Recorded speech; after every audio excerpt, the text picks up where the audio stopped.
Vatican voice എന്ന ഈ പ്രോഗ്രാമിലേക്ക് എല്ലാവരെയും വളരെ സ്നേഹത്തോടെ ഹാർദമായി ഞാൻ ഒരിക്കൽ കൂടി സ്വാഗതം ചെയ്യുന്നു. പരിശുദ്ധ പിതാവ് ഫ്രാൻസിസ് മാർപ്പാപ്പയുടെ സന്ദേശങ്ങളാണ്, അദ്ദേഹത്തിൻ്റെ ചിന്തകളാണ്, അദ്ദേഹത്തിൻ്റെ പ്രസംഗങ്ങളിൽ നിന്ന് എടുക്കപ്പെടുന്നവയൊക്കെയാണ് ഞാൻ നിങ്ങളുമായി പങ്കുവയ്ക്കുന്നത്. കഴിഞ്ഞ എപ്പിസോഡിൽ നമ്മൾ പറഞ്ഞു തുടങ്ങിയത് 2023 ഫെബ്രുവരി മാസം പരിശുദ്ധ പിതാവ് ഹോങ്കോങ്ങിലേക്ക് നടത്തിയ ഒരു അപ്പസ്തോലിക യാത്രയിൽ ഈശോ സമൂഹത്തിൽപ്പെട്ട സൊസൈറ്റി ഓഫ് ജീസസ് ആ സൊസൈറ്റിയിൽപ്പെട്ട വൈദികരോട് സംസാരിച്ച കാര്യങ്ങൾ, അവർ ചോദിച്ച ചോദ്യങ്ങൾക്ക് ഉത്തരം നൽകിയതാണ് നമ്മൾ പറഞ്ഞ് തുടങ്ങിയത്. വളരെ ഉള്ളു തുറന്ന സംഭാഷണമാണ് അവിടെ നടന്നത്. ഒരു വളരെ പ്രധാനപ്പെട്ട ഒരു ചിന്ത മാർപ്പാപ്പ അവിടെ അവതരിപ്പിച്ചത് സഭയെക്കുറിച്ചുള്ള ഒരു ദർശനമാണ്. സഭ ഒരു ബഹുരാഷ്ട്ര ആത്മീയ കോർപ്പറേഷനല്ല, അത് ഒരു യുദ്ധക്കളത്തെ ആശുപത്രി പോലെയാണ് എന്ന സന്ദേശം പലപ്പോഴും മാർപ്പാപ്പ പറഞ്ഞിട്ടുള്ളതാണ്. തൻ്റെ ആദ്യത്തെ അപ്പസ്തോലിക ലേഖനമായ സുവിശേഷത്തിൻ്റെ സന്തോഷം എന്നതിലും മാർപ്പാപ്പ പറഞ്ഞു വെച്ച ആശയമാണ് അത് ഇവിടെയും അവരോട് പറഞ്ഞു. അതുകൊണ്ടാണ് ഒരാശുപത്രി സുഖപ്പെടുത്തുന്ന ഒരു കേന്ദ്രമായി നമ്മുടെ സഭ തീരണം. ബലഹീനരോട്, പാപികളോട്, രോഗികളോട്, വിഷമിക്കുന്ന ആളുകളോടെല്ലാം ആർദ്രതയുടെയും കരുതലിൻ്റെയും ചൈതന്യം പ്രസരിപ്പിക്കണം എന്ന് പരിശുദ്ധ പിതാവ് പറഞ്ഞത്. 2 ദിവസമായിട്ടാണ് ഈ സന്ദേശം പരസ്പരം കൈമാറിയത്. 2 സ്ഥലത്തുള്ള ആളുകളോടാണ്. ഒന്ന് മാർപ്പാപ്പ റിപ്പബ്ലിക് ഓഫ് കോങ്കോയിലെയും മറ്റൊന്ന് ദക്ഷിണ സുഡാനിലെയും ഈ സഭക്കാരായ വൈദികരുമായാണ് ഈ സംവാദം നടത്തിയത്. അതുകൊണ്ട് അല്പം ആവർത്തനം കാണുന്നുണ്ട്, അത് സാരമില്ല. നമുക്ക് കഴിഞ്ഞ പ്രാവശ്യം പറഞ്ഞത് തുടരുകയാണ് ഞാൻ.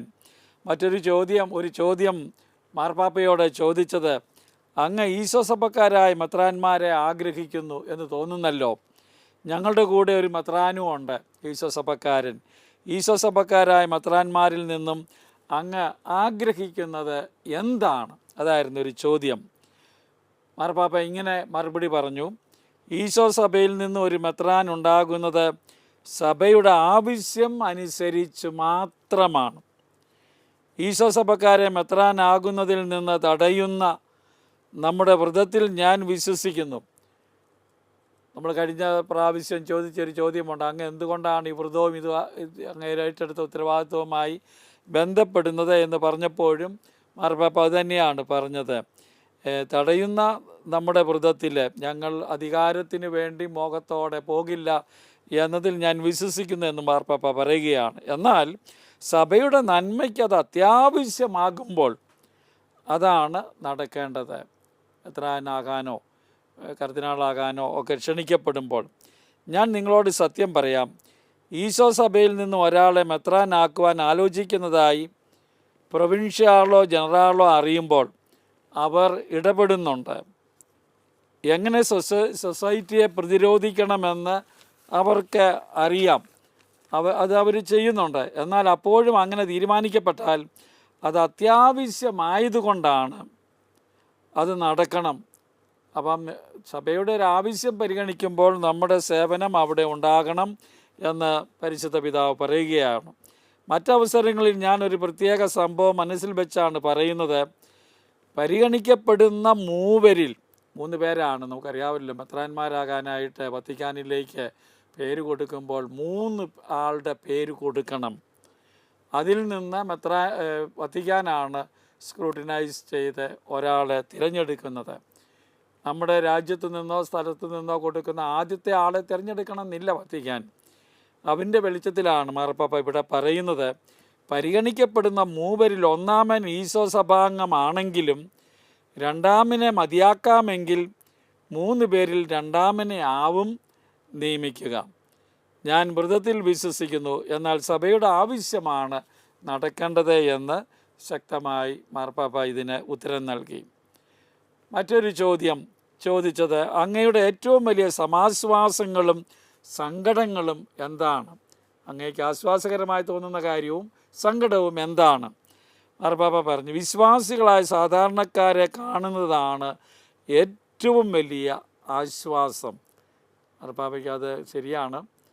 മാർപ്പാപ്പ ഇപ്പോൾ താമസിക്കുന്ന, വത്തിക്കാനിൽ താമസിക്കുന്ന ആ ഹോസ്റ്റൽ എന്നൊക്കെ പറയാവുന്ന ആ സ്ഥാപനത്തിലെ, വത്തിക്കാൻ കൊട്ടാരത്തിലല്ലല്ലോ അങ്ങേര് ജീവിക്കുന്നത്, എനിക്കെപ്പോഴും ആളുകളെ കാണണം എന്ന് പറഞ്ഞത് പ്രത്യേകം ശ്രദ്ധാർഹമാണ്. അപ്പം സാധാരണക്കാരായ വിശ്വാസികളെ കാണുന്നതാണ് ഏറ്റവും വലിയ ആശ്വാസകരമായ കാര്യം. അതെനിക്ക് വലിയ ആനന്ദമാണ്, സന്തോഷമാണ്. ദൈവത്തിൻ്റെ പരിശുദ്ധ ജനമാണ്, പാപികളാണ്, വിശ്വാസികളാണ് എൻ്റെ സാന്ത്വനം എന്ന് മാർപ്പാപ്പ പറയുകയാണ്. നേരെമറിച്ച് പ്രഗത്ഭരായ പാപികളും അവിശ്വാസികളും എന്നെ ആകുലപ്പെടുത്തുന്നു. വൈദികർ ജനങ്ങളുടെ നല്ല ഇടയന്മാരാകട്ടെ, മോൺസിഞ്ഞോർ അച്ഛന്മാരും രാജ്യത്തിൻ്റെ ക്ലെറിക്കുമാരും ആകാതിരിക്കട്ടെ എന്ന് മാർപ്പാപ്പ പറയുകയാണ്. അതാണ് മാർപ്പാപ്പയുടെ ഒരു ആശ്വാസകരമായ കാര്യം. ചില രാജ്യങ്ങളിൽ സഭയും രാജ്യവും തമ്മിൽ ധാരണകളുണ്ട്. അടുത്തൊരു ചോദ്യമാണ്, ഇത് മെത്രാന്മാർക്ക് കൂടുതൽ അധികാരം നൽകുന്നതായി ഞാൻ ഭയപ്പെടുന്നു. അങ്ങയുടെ അഭിപ്രായം എന്താണ്? ചോദിച്ച അച്ഛൻ ഇങ്ങനെയാണ് ചോദിച്ചത്. മാർപ്പാപ്പ പറഞ്ഞു, വത്തിക്കാൻ സിറ്റി സ്റ്റേറ്റും മറ്റ് രാജ്യങ്ങളും തമ്മിലുള്ള ഇടപാടാണിത്. സഭയെ മുന്നേറുന്നതിന് സഹായിക്കുകയാണ് ഈ കരാറുകളുടെ ലക്ഷ്യം. സഭയുടെ വളർച്ചയാണ് ലക്ഷ്യം. ഒരിക്കലും സഭാത്മകമായ ലൗകികതയെ മറച്ച് വയ്ക്കലല്ല. സഭയുടെ മാർപ്പാപ്പ എപ്പോഴും എതിരാണ് ഒരു ലൗകാധികത, ഒരു ഭൗതികത സഭയിലേക്ക് അതിക്രമിച്ച് കയറുന്നത്. മാർപ്പാപ്പയ്ക്ക് ഇഷ്ടപ്പെട്ടൊരു പ്രയോഗമുണ്ടല്ലോ, ഞാനത് പലപ്പോഴും പറഞ്ഞിട്ടുണ്ട്. ഒരു ആധ്യാത്മികമായ ലൗകായുധികത്വം മാർപ്പാപ്പ പറഞ്ഞിട്ടുള്ളൊരു വാക്കാണ്. ആധ്യാത്മികതയിൽ പോലും കുറേയേറെ ലൗകായുധികത്വം കടന്നുകൂടുന്നത് അപകടമാണ്. ഇവിടെ മാർപ്പാപ്പ പറയുകയാണ്, സഭാത്മകമായ ലൗകികതയെ മറച്ചു വയ്ക്കാനല്ല ഈ അധികാരികളുമായി ബന്ധപ്പെടേണ്ടത്. സുവിശേഷം പരസ്യമായി പ്രഘോഷിക്കുന്നതിനും പഠിപ്പിക്കുന്നതിനും ശുശ്രൂഷകൾ നടത്തുന്നതിനും സുരക്ഷ വേണ്ടതുണ്ട്. അതിന് നമുക്ക് ഉറപ്പ് വേണം. മറ്റു താല്പര്യങ്ങളുടെ ലൗകികതയുടെ സംരക്ഷണമല്ല ലക്ഷ്യം, അത് ഒരിക്കലും ആകരുത് എന്ന് മാർപ്പാപ്പ ആവർത്തിച്ച് നമ്മളെ ഓർമ്മിപ്പിക്കുകയാണ്. അടുത്തൊരു ചോദ്യം ഉന്നയിച്ചത് ഇതാണ്, സമ്മേളനം ഒരു ഗ്രൂപ്പ് ഓട്ടോയുടെ പൂർത്തിയായി. പരിശുദ്ധ പിതാവ് അവിടെ വന്ന ഓരോരുത്തരെയും നേരിട്ട് കാണുകയുണ്ടായി. പരിശുദ്ധ പിതാവിന് ചില സമ്മാനങ്ങളും നൽകി. ഇതാണ് അവിടെ നടന്നത്. ഈ സമ്മേളനം അവസാനിക്കുന്നത് മാർപ്പാപ്പയോട് ചേർന്നുള്ള ഒരു ഫോട്ടോയോട് കൂടിയാണ്. ആ വൈദികരും എല്ലാവരും കൂടി. അതിനുശേഷം പരിശുദ്ധ പിതാവിന് അവർ ചെറിയ ചെറിയ സമ്മാനങ്ങൾ നൽകി. പരിശുദ്ധ പിതാവ് അവർക്കും സമ്മാനങ്ങൾ നൽകി. ആ തരത്തിലാണ് ഒന്നാമത്തെ ദിവസത്തെ ഹോങ്കോങ്ങിലെ ഈ ഇൻ്റർവ്യൂ, ഈ അഭിമുഖ സംഭാഷണം അവസാനിച്ചത്. പിന്നെ ദക്ഷിണ സുഡാനിലേക്ക് നടത്തിയ അപ്പസ്തോലിക യാത്രയിൽ മാർപ്പാപ്പ 2023 ഫെബ്രുവരി 4 രാവിലെ 11 ഫ്രാൻസിസ് മാർപ്പാപ്പ ജൂബായിൽ വെച്ച് ആ രാജ്യത്തെ പ്രവർത്തിക്കുന്ന ഈശോ സഭാ വൈദികരും ദക്ഷിണ Sudan, Ethiopia, Uganda, Kenya, Tanzania എന്നീ രാജ്യങ്ങൾക്കായുള്ള ഈസ്റ്റ് ആഫ്രിക്ക പ്രോവിൻസിൻ്റെ സുപ്പീരിയർ ഫാദർ കിസിറ്റോ കിയിംബ എന്നിവരുമായി കൂടിക്കാഴ്ച നടത്തി. അതാണ് രണ്ടാമത്തെ കൂടിക്കാഴ്ച. സെൻറ്റ് തെരേസാസ് കത്തീഡ്രലിൽ മെത്രാന്മാരും വൈദികരും ഡീക്കന്മാരും സന്യാസികളും സെമിനാരിക്കാരുമായി കൂടിക്കാഴ്ച നടത്തിയ ശേഷം തിരിച്ചെത്തിയതിനെ തുടർന്നാണ് ഈ ഈശോ സഭാ വൈദികരുമായി മാർപ്പാപ്പ സംവാദത്തിലേർപ്പെട്ടത്.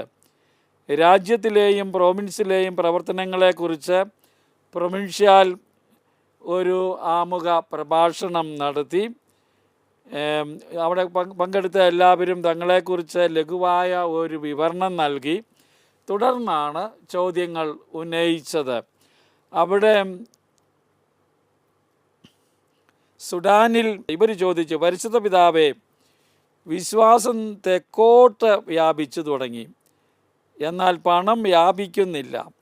അങ്ങേക്ക് എന്തെങ്കിലും ഭയമുണ്ടോ, പ്രതീക്ഷയുണ്ടോ എന്ന ഒരു ചോദ്യമാണ് ചോദിക്കപ്പെട്ടത് ആദ്യമായും. ഉടനെ മാർപ്പാപ്പ പറഞ്ഞു, നിങ്ങൾക്ക് പ്രതീക്ഷയില്ലാതായാൽ വാതിലടച്ച് ഇറങ്ങിപ്പോകാനല്ലേ സാധിക്കൂ. എന്നാൽ എൻ്റെ ഭയം വ്യാപകമാകുന്ന വിജാതീയ സംസ്കാരത്തെക്കുറിച്ചാണ്. അവിടെ ആളുകൾ ഒത്തിരി വിശ്വാസത്തിലേക്ക് വരുന്നുണ്ട് എന്ന് പറഞ്ഞപ്പോഴാണ് മാർപ്പാപ്പ പറയുന്നത്, വിജാതീയ സംസ്കാരം എന്ന് പറഞ്ഞാൽ ക്രിസ്തീയ സംസ്കാരത്തിന് വിരുദ്ധമായ കാര്യങ്ങൾ ഇതിലേക്ക് പ്രവേശിക്കുന്നതിനെക്കുറിച്ചാണ് എൻ്റെ ആകുലത. വിജാതീയ മൂല്യങ്ങൾ കൂടുതൽ ശക്തമാകുന്നുണ്ടിന്ന്. വിജാതീയ മൂല്യങ്ങൾ അതെന്തൊക്കെയാണെന്ന് മാർപ്പാപ്പ പറയുകയാണ്. അത് പലപ്പോഴും പറഞ്ഞിട്ടുള്ള കാര്യം തന്നെയാണ്, എല്ലാവർക്കും അറിയാവുന്നതാണ്. പണമാണൊന്ന്. പണം അല്ല ക്രിസ്തു സഭയുടെ പ്രധാനപ്പെട്ട ഘടകം. പ്രശസ്തിക്ക് വേണ്ടിയുള്ള പ്രവർത്തനങ്ങളുണ്ട്, അധികാരത്തിന് വേണ്ടിയുണ്ട്. ലോകം പൊതുവെ വിജാതീയ സംസ്കാരത്തിൽ മുങ്ങിയിരിക്കുന്നു എന്ന് നാം മനസ്സിലാക്കണം എന്നും പരിശുദ്ധ പിതാവ് പറഞ്ഞു. അതിൻ്റെ വിഗ്രഹങ്ങളും ദൈവങ്ങളുമായി, ഇതെല്ലാം വിഗ്രഹങ്ങളായി നമ്മളതിനെ പൂജിക്കാൻ തുടങ്ങിയിരിക്കുന്നു. അതിനെ ദൈവമായി കാണുക, പണത്തെ ദൈവമായി കാണുക, അത് വിഗ്രഹാരാധനയാണല്ലോ. അപ്പോൾ ആ തരത്തിലുള്ള ഒരു നിലപാടാണ് ഇപ്പോൾ വർദ്ധിക്കുന്നത്. അതിനെക്കുറിച്ചാണ് എനിക്ക് ആകുലത എന്ന് പരിശുദ്ധ പിതാവ് പറയുകയാണ്. പണവും അധികാരവും കീർത്തിയുമാണ് അടിസ്ഥാന പാപങ്ങളെന്ന് ഇഗ്നേഷ്യസ് ലയോള തൻ്റെ ആത്മീയ അഭ്യസനങ്ങളിൽ ചൂണ്ടിക്കാണിക്കുന്നത് നാം ശ്രദ്ധിക്കണമെന്ന് മാർപ്പാപ്പ പറഞ്ഞു. വിശുദ്ധ ഇഗ്നേഷ്യസിനെ സംബന്ധിച്ചിടത്തോളം ദാരിദ്ര്യം, വ്രതമെടുത്തവർക്ക് ഇതിനൊരു പ്രത്യേക വ്രതം കൂടി ഉണ്ടല്ലോ എന്നും പറഞ്ഞു. വിജാതീയതയ്ക്കെതിരായ തിരഞ്ഞെടുപ്പായിരുന്നു ഈ ദാരിദ്ര്യം എന്ന് പറയുന്നത് ഇഗ്നേഷ്യസ് ലയോളയെ സംബന്ധിച്ചിടത്തോളം. ഈ സമൂഹത്തിൻ്റെ സ്ഥാപകനാണ് അദ്ദേഹം. സമ്പത്തിൻ്റെ ദൈവത്തിനെതിരായ എതിരായ ഒന്നാണിത്. ഇന്ന് നമ്മുടേത് വിജാതീയമായ ഒരു യുദ്ധത്തിൻ്റെ സംസ്കാരമാണ് മാർപ്പാപ്പ പറയുന്നത്. അവിടെ വിലയുള്ളത് നിങ്ങളുടെ ആയുധങ്ങളുടെ എണ്ണത്തിനാണ്. ഇപ്പോൾ യുദ്ധങ്ങൾ നടക്കുന്ന അവസരത്തിൽ ധാരാളം യുദ്ധ ഉപകരണങ്ങൾ നിർമ്മിക്കുന്നു, പണം അതിനായി അമിതമായി ചെലവഴിക്കുന്നു, മനുഷ്യരെ കൊല്ലാനും നശിപ്പിക്കാനും അത് ഇടയാക്കുന്നു. ഇവയെല്ലാം വിജാതീയതയുടെ രൂപങ്ങളാണ് എന്ന് പറഞ്ഞാൽ ക്രിസ്തീയതയുടെ അടയാളങ്ങളല്ല. നാം അതിലേക്ക് ഇടപെടുന്നെങ്കിൽ നാം ഘടകവിരുദ്ധമായാണ് പെരുമാറുന്നത് എന്ന് പറഞ്ഞു. അതുപോലെ ക്രൈസ്തവ സംസ്കാരം എന്നാൽ എല്ലാവർക്കും ശക്തി നേടുന്നതിനായി ഒന്നിച്ചു കൂടുന്ന ഒരു പാർട്ടിയാണ് എന്ന തീരെ നിഷ്കളങ്കമായ ചിന്തയും നമ്മൾ ഒഴിവാക്കണമെന്ന് പറയുകയാണ്. അങ്ങനെ വരുമ്പോൾ സഭ ഒരു രാഷ്ട്രീയ പാർട്ടിയായി മാറും. അങ്ങനെയല്ല. ക്രൈസ്തവ സംസ്കാരം എന്നത് വിജാതീയ സംസ്കാരത്തിന് മനസ്സിലാകാത്ത, അംഗീകരിക്കാത്ത ക്രൈസ്തവ വിശ്വാസത്തെ വ്യാഖ്യാനിക്കുന്നതിനും വിശദീകരിക്കുന്നതിനും വിവേചിക്കുന്നതിനും ജീവിക്കുന്നതിനുമുള്ള ശേഷിയാണ്. അപ്പോൾ ഇന്ന് ലോകത്ത് നടക്കുന്ന കാര്യത്തെ നന്നായിട്ട് ക്രൈസ്തവ വിശ്വാസത്തിന് ചേരാത്ത കാര്യങ്ങളെ നമുക്ക് വ്യാഖ്യാനിക്കാൻ കഴിയണം, വിശദീകരിക്കാൻ കഴിയണം, വിവേചിക്കാൻ കഴിയണം, ജീവിക്കാനും കഴിയണം. അതിനുള്ള ശക്തിയാണ് നാം ആർജിക്കേണ്ടത്. ക്രൈസ്തവ ജീവിതത്തിൻ്റെ ഇന്നത്തെ ആവശ്യങ്ങളെക്കുറിച്ച് ചിന്തിച്ചാൽ അത് ഒരുതരം തീവ്രവാദമാണ് എന്ന് പോലും കരുതി പോകുന്ന സ്ഥിതിയിലാണ് കാര്യങ്ങൾ എത്തിയിട്ടുള്ളത്. ഈ വിജാതീയ പശ്ചാത്തലത്തിൽ മുന്നോട്ട് പോകുവാൻ നാം പഠിക്കണം. ഇന്ന് അപകടകരമായ ഒരവസ്ഥയിലൂടെ നീങ്ങുന്നു എന്നാണ് പരിശുദ്ധ പിതാവ് നിർദ്ദേശിക്കുന്നത്, സൂചിപ്പിക്കുന്നത്. ആദ്യ നൂറ്റാണ്ടുകളിലെ പോലെ തന്നെ ഏതാണ്ട് വളരെ ക്ലേശകരമായ ഒന്നാണ് നാം ഈ പശ്ചാത്തലത്തിൽ നമ്മുടെ വിശ്വാസം സജീവമായി നിലനിർത്തി തീവ്രമായി ജീവിക്കുക എന്നത് ക്ലേശകരമാണ് എന്ന് മാർപ്പാപ്പ ഈ വൈദികരോട്, തൻ്റെ സഹവൈദികരോട് പറയുകയായിരുന്നു. മറ്റൊരു ചോദ്യം ചോദിച്ചത് ആഫ്രിക്കയെ സംബന്ധിച്ചിടത്തോളം പ്രസക്തമാണ്. ആഫ്രിക്കയെക്കുറിച്ചുള്ള അങ്ങയുടെ സ്വപ്നം എന്താണ്? മാർപ്പാപ്പ പറഞ്ഞു, ലോകം ആഫ്രിക്കയെക്കുറിച്ച് ചിന്തിക്കുന്നത് ഏതെല്ലാം തരത്തിൽ അവളെ ചൂഷണം ചെയ്യാമെന്നാണ്. പാവപ്പെട്ടവരെ ചൂഷണം ചെയ്യുന്ന ഒരു സംസ്കാരമുണ്ടല്ലോ, മാർപ്പാപ്പ അത് പറയുകയാണ്. അവിടെ നിന്ന് എന്തൊക്കെ ചൂഷണം ചെയ്യാമെന്നാണ് നോക്കുന്നത്. ഇത് അബോധ മനസ്സിലെ ഒരുതരം കൂട്ടായ പൊതുബോധമായി തീർന്നിട്ടുണ്ടെന്നും മാർപ്പാപ്പ പറയുകയാണ്. പണ്ടൊക്കെ അവരെ നമ്മൾ അടിമകളായി കൊണ്ടുപോയിട്ടുണ്ട്, ചൂഷണം ചെയ്യുന്നു. ആഫ്രിക്ക ചൂഷണം ചെയ്യപ്പെടണം എന്ന ചിന്തയാണ് പലർക്കും ഉള്ളത്. പക്ഷേ മാർപ്പാപ്പ അതല്ല വേണ്ടത്. ആഫ്രിക്ക പുരോഗമിക്കണം, എല്ലാ രാജ്യങ്ങളും പുരോഗമിക്കണം. വൻകരയിലെ രാജ്യങ്ങൾക്ക് സ്വാതന്ത്ര്യം കൈവന്നു എന്നത് സത്യമാണ്. ആഫ്രിക്കൻ ഭൂഖണ്ഡത്തിൽ സ്വാതന്ത്ര്യം എല്ലായിടത്തും വന്നിട്ടുണ്ട്. ഭൂമിക്ക് മുകളിലുള്ള സ്വാതന്ത്ര്യമാണത്. ഭൂമിക്ക് അടിയിലുള്ള സ്വത്തിൻ്റെ കാര്യത്തിലല്ല. മുകളിൽ എന്ന് പറയുകയാണ്, അതിൻ്റെ അകത്തെ സ്വത്തുക്കളെ, ധാതുക്കളെ, കൽക്കരികളെ, അതുപോലുള്ള കാര്യങ്ങളെല്ലാം ചൂഷണം ചെയ്യപ്പെടുന്നുണ്ട് പാവപ്പെട്ട ഇവരുടേതെന്ന് മാർപ്പാപ്പ ഓർത്താണ് ഈ പറയുന്നത്. ഇതേക്കുറിച്ച് കഴിഞ്ഞ നവംബറിൽ ആഫ്രിക്കക്കാരായ വിദ്യാർത്ഥികളുമായി വീഡിയോ കോൺഫറൻസിലൂടെ ഞാൻ സംസാരിച്ചിരുന്നു. 1.5 മണിക്കൂറോളം നീണ്ട ചർച്ചയാണ് നടത്തിയത്. ഈ യുവതീവാക്കളുടെ ബുദ്ധി എനിക്ക് പ്രത്യാശ തരുന്നു എന്ന് മാർപ്പാപ്പ പറഞ്ഞു. അവരുടെ ചിന്താരീതിയും എനിക്ക് ഇഷ്ടപ്പെട്ടു. ഇത്തരത്തിലുള്ള രാഷ്ട്രീയക്കാരെ ആഫ്രിക്കയ്ക്ക് വേണം. ഇപ്പം ഇങ്ങനെ വളർന്നു വരുന്ന, നന്നായി ചിന്തിക്കുന്ന, നന്മ ആഗ്രഹിക്കുന്ന രാഷ്ട്രീയക്കാരെയാണ് വേണ്ടത്. അവർ നല്ലവരാകണം, ബുദ്ധിയുള്ളവർ, തങ്ങളുടെ രാജ്യത്തിൻ്റെ പുരോഗതി ഉറപ്പാക്കുന്നവരാണ്. എല്ലാറ്റിനുപരി അഴിമതിയാൽ വഴിതെറ്റിപ്പോകാത്തവരാണ് അവർ. ചെറുപ്പക്കാരുടെ ആദർശം മാർപ്പാപ്പ എടുത്തു പറയുകയാണ്. രാഷ്ട്രീയ അഴിമതി ഉണ്ടായാൽ രാജ്യം വളരില്ല. ഇത് മാർപ്പാപ്പ പറയുകയാണ്. സത്യമല്ലേ? എവിടെയാണെങ്കിലും അഴിമതി ഉണ്ടായാൽ രാജ്യം വളരില്ല, പുരോഗമിക്കില്ല, രാജ്യത്തെ നശിപ്പിക്കും. അത് എൻ്റെ ഹൃദയത്തെ വേദനിപ്പിക്കുന്നു. 2 യജമാനന്മാരെ സേവിക്കുവാൻ നിങ്ങൾക്കാവില്ല, മാർപ്പാപ്പ പറയുകയാണ്. സുവിശേഷം വളരെ കൃത്യമായി പറയുന്ന ഒരു കാര്യമാണല്ലോ അത്. ഒന്നുകിൽ ദൈവത്തെ അല്ലെങ്കിൽ പണത്തെ നമ്മൾ സ്വീകരിക്കേണ്ടി വരും. പിശാച് എന്നല്ല, പണമെന്നാണ് ഇവിടെ പറയുന്നത് എന്ന് പ്രത്യേകം ശ്രദ്ധിക്കണം. ദൈവത്തിനെതിരായി അവതരിപ്പിച്ചിരിക്കുന്നത് പിശാചിനെയല്ല, പണത്തെയാണ്. ഒന്നുകിൽ ദൈവം അല്ലെങ്കിൽ പണം. ഇത് കൗതുകകരമാണ്, മാർപ്പാപ്പ പറഞ്ഞു. ചിന്തിക്കേണ്ടതാണ്, ചിന്തനീയമാണ്. സത്യസന്ധരായ രാഷ്ട്രീയക്കാരുണ്ടാകണം. അതാണ് ആഫ്രിക്കയ്ക്ക് വേണ്ടത്. എല്ലാ രാജ്യങ്ങൾക്കും വേണ്ടത് അത് തന്നെയാണ്. അത് നിങ്ങളുടെ കൂടി ദൗത്യമാണ്. നല്ല രാഷ്ട്രീയക്കാരെ സൃഷ്ടിച്ചെടുക്കാൻ വൈദികരും പ്രത്യേകിച്ച് ഈ സഭക്കാരോട് പറയുകയാണ്, നിങ്ങൾക്ക് അവർക്ക് പരിശീലനം കൊടുക്കേണ്ടതായിട്ടുണ്ട്. അപ്പോൾ അതാണ് മറ്റൊരു ചോദ്യം. മനോഹരമാണ്. നമ്മുടെ നാട്ടിലുമൊക്കെ ഇത് ചിന്തിക്കേണ്ടതാണ്. രാഷ്ട്രീയ പ്രവർത്തനത്തിലേക്ക് വരുന്നവർ സത്യസന്ധരും അഴിമതിയില്ലാത്തവരും ലക്ഷ്യബോധമുള്ളവരും രാജ്യത്തിൻ്റെ നന്മയെക്കുറിച്ച്, പൊതുനന്മയെക്കുറിച്ച് ചിന്തിക്കുന്നവരും ആയാൽ മാത്രമേ അത് സംഭവിക്കുകയുള്ളൂ എന്ന സത്യം നമുക്ക് മുറുകെ പിടിക്കാൻ പാപ്പായുടെ വാക്കുകൾ ഇടയാകട്ടെ. അടുത്തൊരു ചോദ്യം അവർ ചോദിച്ചത് ഇതാണ്: പിതാവേ, അങ്ങയുടെ ലാളിത്യത്തിൻ്റെ രഹസ്യം എന്താണ്? ഉടനെ മാർപ്പാപ്പ പറഞ്ഞു, ഞാനോ? ലാളിത്യമോ? ഞാൻ ഇത്തിരി കുഴപ്പക്കാരനാണെന്നാണ് എൻ്റെ പക്ഷം. തമാശയായിട്ട് മാർപ്പാപ്പ പറഞ്ഞു. പക്ഷേ ലളിതമായൊരു ജീവിതം നയിക്കുന്ന വ്യക്തിയാണ് അദ്ദേഹമെന്ന് നമുക്കറിയാം. എല്ലാം ലളിതമായി കൈകാര്യം ചെയ്യുന്നവനാണ്. മറ്റൊരു ചോദ്യം ചോദിച്ചത്, ശക്തമായ ഒരു സംസ്കാരവും ശക്തമായ വിശ്വാസവും തമ്മിൽ ഏറ്റുമുട്ടിയാൽ എന്ത് ഉപദേശങ്ങളാണ് അങ്ങ് ഞങ്ങൾക്ക് നൽകുക? ചോദിക്കുക. ശക്തമായൊരു സംസ്കാരം, ആഫ്രിക്കൻ സംസ്കാരം, അതും ശക്തമായ വിശ്വാസവും യഥാർത്ഥ വിശ്വാസവും തമ്മിൽ ഒരു ഏറ്റുമുട്ടലുണ്ടായാൽ എന്ത് ഉപദേശമാണ് അങ്ങ് ഞങ്ങൾക്ക് നൽകുന്നത് എന്ന ചോദ്യമാണ്. അതിന് മാർപ്പാപ്പ പറഞ്ഞ ഉത്തരം, ഒരേ തലത്തിലല്ല സംഘർഷം, ഒരേ തലത്തിലല്ല. സംസ്കാരവും വിശ്വാസവും തമ്മിൽ സംവാദം നടക്കണം. നിർബന്ധമായും സംവാദം വേണം. എല്ലാ രംഗങ്ങളിലും സംവാദം ഉണ്ടാകണം. ശക്തമായൊരു സംസ്കാരം വിശ്വാസത്തെ അംഗീകരിക്കാത്തതാവാം. ചില സംസ്കാരങ്ങളിൽ നമുക്കറിയാമല്ലോ, വിശ്വാസത്തെ അവർ സ്വീകരിച്ചെന്ന് വരില്ല. വിജാതീയതയുടെ ഈ മാനം ചരിത്രത്തിൽ ഒരിക്കലും ഇല്ലാതായിട്ടില്ല, എന്നും ഉണ്ടായിരുന്നു. വിജാതീയ സംസ്കാരത്തിൽ എപ്പോഴും ദൈവത്തിനെതിരെ നിലപാടുണ്ട്. എന്നാൽ ഓർക്കുക, മറ്റൊരു കാര്യം ചിന്തിക്കണമെന്ന് മാർപ്പാപ്പ പറയുകയാണ്. ഞായറാഴ്ച ദിവ്യബലിക്കായി പോകുന്നവരെ പറ്റി ചിന്തിക്കുക.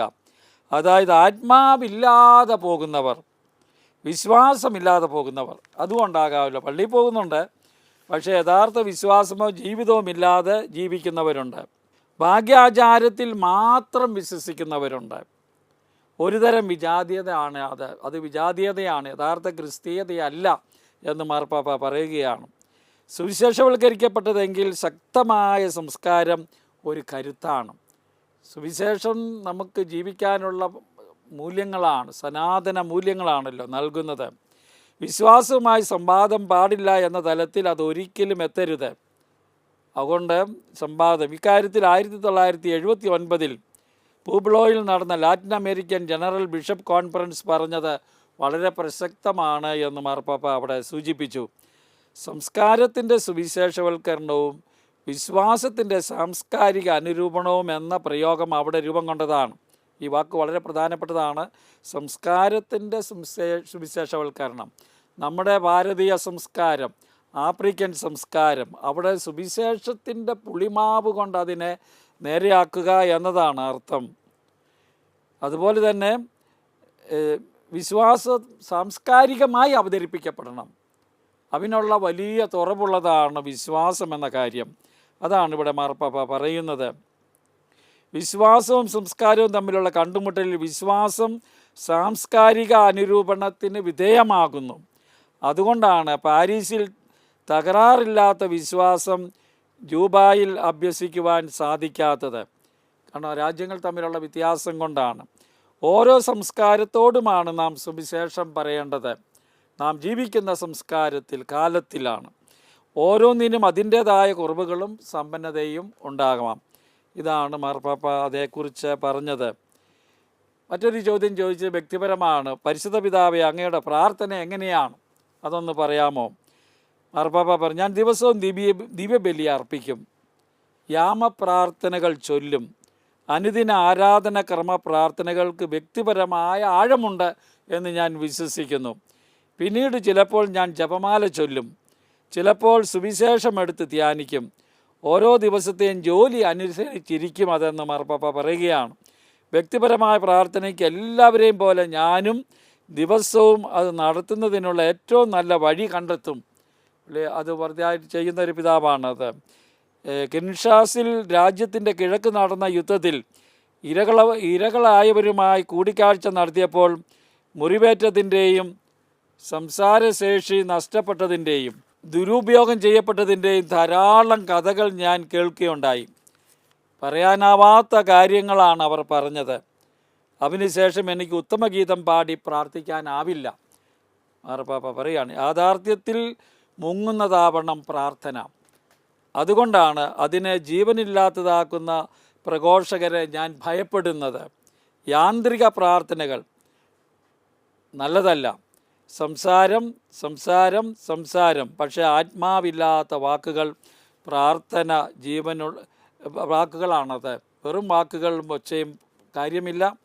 പ്രാർത്ഥന ജീവനുള്ളതാകണം. ഇതാണ് മാർപ്പാപ്പയോട് ചോദിച്ച ചോദ്യങ്ങൾ. മറ്റ് വ്യക്തിപരമായ ചില ചോദ്യങ്ങൾ ഈശോ സഭയെക്കുറിച്ച് ചോദിച്ചു. ഞാനത് വിടുകയാണ്, സമയം നമുക്ക് തീരുന്ന ഈ എപ്പിസോഡിൽ. അങ്ങേക്ക് സ്തുതി ആഫ്രിക്കയിൽ എങ്ങനെ സ്വീകരിക്കപ്പെടുന്നു? മാർപ്പാപ്പയുടെ പരിസ്ഥിതി പുസ്തകത്തെക്കുറിച്ചാണ്. കൊള്ളാം. ആമസോണും കോങ്കോയുമാണ് പ്രപഞ്ചത്തിൻ്റെ പ്രാണവായു സംഭരണികൾ. രണ്ടും വല്ലാതെ ചൂഷണം ചെയ്യപ്പെടുന്ന പ്രദേശങ്ങളാണ്. ആഫ്രിക്ക ധാതുക്കളാൽ സമ്പന്നമായതുകൊണ്ട് ഇവിടെ ചൂഷണം കൂടുതലാണ്. രണ്ട് രാജ്യത്തിനും സൃഷ്ടിയുടെ പരിപാലനത്തെക്കുറിച്ചുള്ളൊരു പ്രഭാഷണം വളരെ ആവശ്യമാണ്. കിൻഷാസായിലെ ഈശോ സഭക്കാർ ആമസോൺ പോലെ കോങ്കോയ്ക്ക് വേണ്ടിയും ഒരു സിനഡ് ഉണ്ടാകുമോ എന്ന് ചോദിച്ചു. ആ സിനഡിലും സിനഡിന് ശേഷം പുറപ്പെടുവിച്ച പ്രമാണരേഖയിലും കോങ്കോയുടെ കാര്യത്തിലും ഉപയോഗിക്കാവുന്ന ഘടകങ്ങളും അളവുകോലുകളും ഉണ്ട് എന്ന് മാർപ്പാപ്പ പറഞ്ഞു. അതിൽ നിന്ന് പാഠങ്ങൾ പഠിക്കണമെന്നതാണ്. ഇവിടെ ദക്ഷിണ സുഡാനിലെ ഈശോ സഭക്കാരിൽ നിന്നും അങ്ങയുടെ പ്രതീക്ഷ എന്താണ് എന്നൊരു ചോദ്യം. അവിടെ മാർപ്പാപ്പ പറഞ്ഞു, ധീരരാവുക, ആർദ്രരാവുക. ആർദ്രതയുടെ മഹാമാതൃകയായിരുന്നു വിശുദ്ധ ഇഗ്നേഷ്യസ്. ഈശോ സഭക്കാർ ധാരാളം ആർദ്രഹൃദയരും ആകണമെന്ന് അദ്ദേഹം ആഗ്രഹിച്ചിട്ടുണ്ട്. അവർ പ്രാർത്ഥനയുടെ മനുഷ്യരാകണം, മാർപ്പാപ്പ പറഞ്ഞു. ഇത് പറഞ്ഞുകൊണ്ട് മാർപ്പാപ്പ തൻ്റെ ഈ അവരുമായുള്ള കൂടിക്കാഴ്ച അവസാനിപ്പിക്കുകയാണ് ചെയ്തത്. നമുക്ക് സത്യത്തിൽ മാർപ്പാപ്പയെ മനസ്സിലാക്കാൻ പറ്റുന്ന ഒത്തിരി കാര്യങ്ങൾ ഈ രണ്ട് രാജ്യങ്ങളിലെ ആളുകളുമായി നടത്തിയ സംഭാഷണത്തിൽ ഉണ്ട്. മാർപ്പാപ്പയുടെ മനസ്സ് കാണാം, ചിന്ത കാണാം, എവിടെയാണ് ഊന്നൽ കൊടുക്കേണ്ടത് നമ്മുടെ ജീവിതത്തിൽ എന്നതിനെപ്പറ്റി കാണാം. പ്രാർത്ഥനയെക്കുറിച്ച്, പാപങ്ങളെക്കുറിച്ച്, പരിസ്ഥിതിയെക്കുറിച്ച് ഒക്കെയുള്ള ചിന്തകൾ വളരെ മനോഹരമാണ്, വളരെ ആത്മാർത്ഥത നിറഞ്ഞതാണ്. എല്ലാവർക്കും നന്ദി. മാർപ്പാപ്പയുടെ മറ്റൊരു സന്ദേശവുമായി വീണ്ടും കണ്ടെത്താൻ ദൈവം നമ്മളെ അനുഗ്രഹിക്കട്ടെ. ഈശോ മിശിഹായ്ക്ക് സ്തുതിയായിരിക്കട്ടെ.